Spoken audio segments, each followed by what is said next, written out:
Ready. Hi, Gemma. How are you doing today? Good. Good. It's good to see you again. It's been a while since you came out to the barn, but I'm always looking forward to your visits. And we're going to work with Shanghai again today. Remember Shanghai? Yeah. Yeah, you've met him a couple of times. Remember the first time you met him? What was that like? It was a little scary. A little scary? What was scary about it?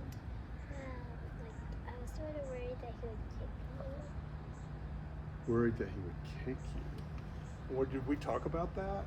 Or were you just like quietly concerned, or did we talk about it? I don't think we talked about it, if I remember right. Do you remember what we said about how not to get kicked when you're messing around horses? Like you stand on the side. Usually stand on the side. Never really want to be directly behind them or directly in front of them, right? What else do you remember about working with Shanghai? That Speak up a little bit more. what was it? Sort of forgot. You forgot, but remember about moving slowly. Because they can get startled easily. They get startled easily, right? You remember. So, moving slowly, talking gently, no sudden movements. Let them know where you are, right? Remember, they've got eyes on the side of the head so they can really see very well to the side. They're peripheral vision, but up front, not so much. So I try to stay away from the front. Now, Shanghai's going to be in cross ties today, and we're going to do some grooming. Have you ever groomed before? I think we did that last time. We started with, A little bit. how did we start? Left. Well, we didn't do legs yet. We started up on the neck. Left. On the left side, we started up at the neck and really worked on that neck and shoulder, and then we moved back to the sides a little bit. So we might do that again just to warm up. But I think what we're going to do today is pick up his foot and clean it out with the hoof pick. Have you ever done that before? No. Do you think that'll be a little scary? Probably, because I'm worried that he probably won't let me control him when I'm trying to tell him to get his foot up, and maybe he'll move it a little and accidentally. Right. He's heavy, right? You don't want to get stepped on.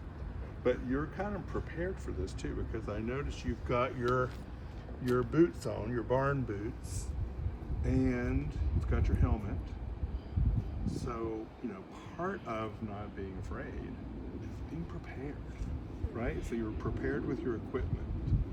And, we're preparing now, we're talking through it before we approach the animal, right?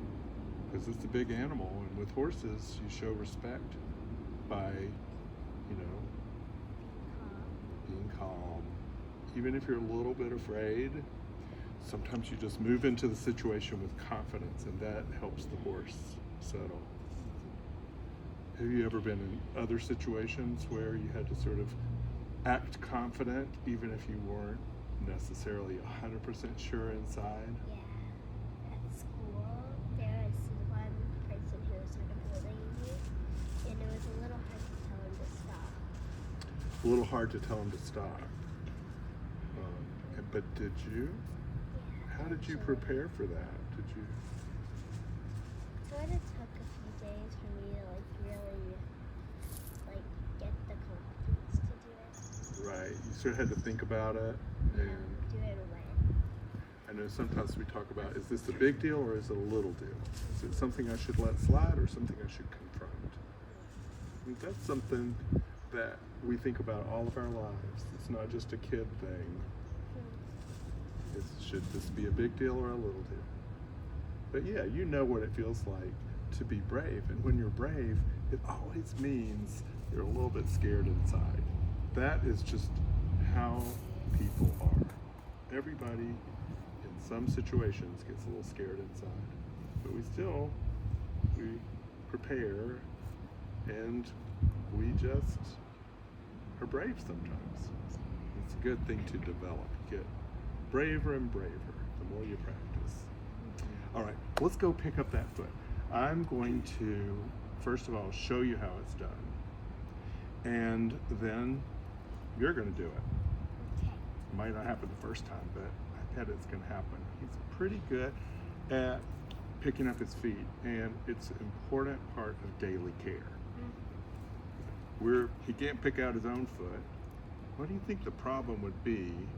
Why do we have to pick out a foot so often? Maybe because stuff gets stuck in there and it can really hurt his foot, and then it'll be hard for him to like walk and gallop and run. Right. Nobody wants to walk or gallop or run if you've got a stone stuck in your foot.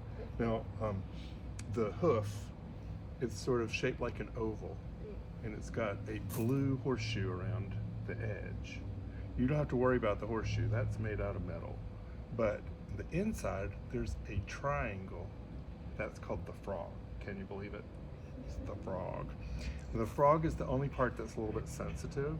So when you're using your hoof pick and digging out, you avoid the frog, but you get right in around the edge so you can make sure nothing gets trapped in that soft part. Okay, we're going to do it step by step, but I'm just telling you a little bit in advance. Do you want to watch first, or you want to go for it? I think I Go for it. will You know, you can go for it. You already know Shanghai, and I'm noticing every time we see each other, you're a little bit braver. You know, just let's give it a whirl. If you need for help, I'm right here. You got your grooming kit.